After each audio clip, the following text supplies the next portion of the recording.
Hello bachcho, let's see this question. The question says 0.05 mole of LiLH4 in ether solution was placed in a flask containing 74 grams, 1 mole of tertiary butyl alcohol. The product LiAlH C12H27O3 weighed 12.7 grams. If lithium atoms are conserved, the percentage yield is lithium is equals to 7, aluminium 27, hydrogen 1, carbon 12, oxygen 16. And the options are 25%, 75%, 100% and 15%. तो हमें क्या इस question के अंदर percentage yield बतानी है.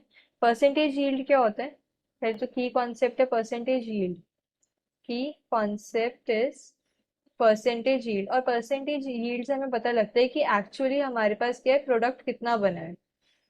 Percentage yield ये ratio होती है एक्चुअल यील्ड की. एक्चुअल यील्ड क्या होता है? जो हमारे पास प्रोडक्ट बनता है हम उसे मेजर करके पता लगाते हैं कि हमारे पास एक्चुअली कितना बना है.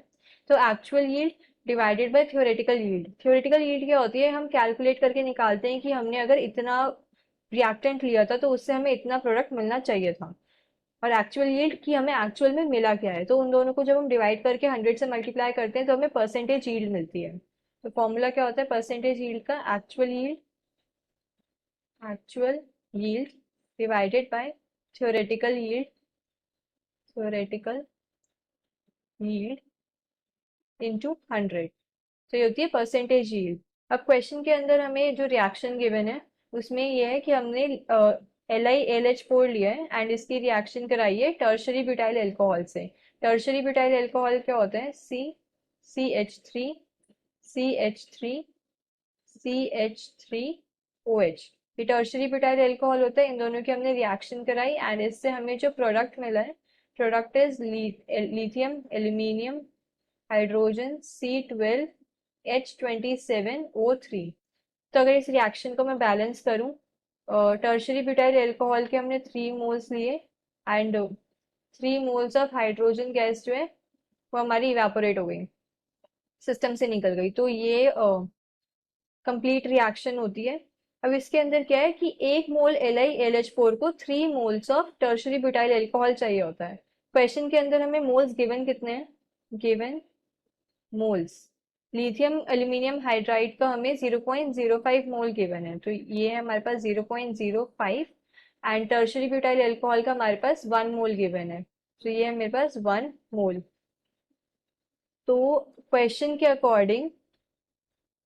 अकॉर्डिंग क्या है कि 1 mole lithium 1 mole LiAlH4 plus 3 moles of tertiary butyl alcohol. Tertiary butyl alcohol. तो इन दोनों से हमें क्या मिलता है? 1 mole product. 1 mole product. Product है लिथियम एल्यूमिनियम हाइड्रोजन C12H27O3. तो 1 mole LiLH4 3 moles tertiary butyl alcohol से 1 मोल प्रोडक्ट मिल रहा है. LiLH4 का हमारे पास कितना है? 0.05 मोल है. तो देयरफॉर 0.05 मोल LiLH4. तो इसको टर्शियल ब्यूटाइल की क्या 3 × 0.05 मोल्स रिक्वायर्ड होंगे. तो ये कितना हो गया? 0.15 moles of alcohol, tertiary butyl alcohol. And product कितना प्रोड्यूस हो रहा होगा? 0.05 मोल. 0.05 मोल ऑफ प्रोडक्ट. अब हमें प्रोडक्ट के मोल्स मिल गए, तो पहले हम प्रोडक्ट का क्या मॉलिक्यूलर मास कैलकुलेट कर लेते हैं. मॉलिक्यूलर मास आ जाएगा तो उससे हम गिवन मास निकाल सकते हैं कि कितना वेट होगा. और अगर हमारे पास वेट मिल गया, थ्योरेटिकल वेट मिल गया, एक्चुअल वेट हमें गिवन ही है, तो उन दोनों को डिवाइड करके हम यील्ड निकाल सकते हैं. सो मॉलिक्यूलर मास क्या होगा? अगर मैं मॉलिक्यूलर मास निकालूं, molecular mass of lithium aluminium hydrogen C12H27O3. So lithium का मास क्या होता है? 7. देन एल्यूमिनियम का 27 प्लस हाइड्रोजन का 1 प्लस कार्बन का होता है 12. सो 12 × 12 प्लस हाइड्रोजन का 1 × 27 प्लस ऑक्सीजन का कितना होता है? 16. सो 16 × 3.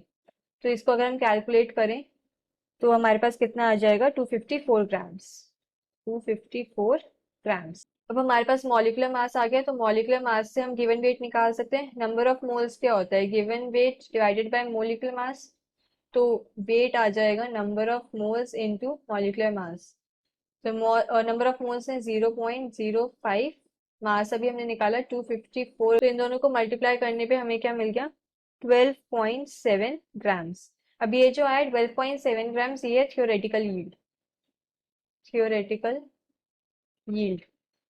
क्वेश्चन के अंदर हमें एक्चुअल यील्ड गिवन है, एक्चुअल यील्ड है 12.7 ग्राम्स, हमारी थ्योरेटिकल यील्ड भी 12.7 ग्राम्स आई है। अगर मैं परसेंटेज यील्ड निकालूं, percentage yield, actual yield 12.7, theoretical yield भी 12.7 इंटू 100, तो मेरे पास कितनी आ गई 100%, परसेंटेज यील्ड आ गई 100%।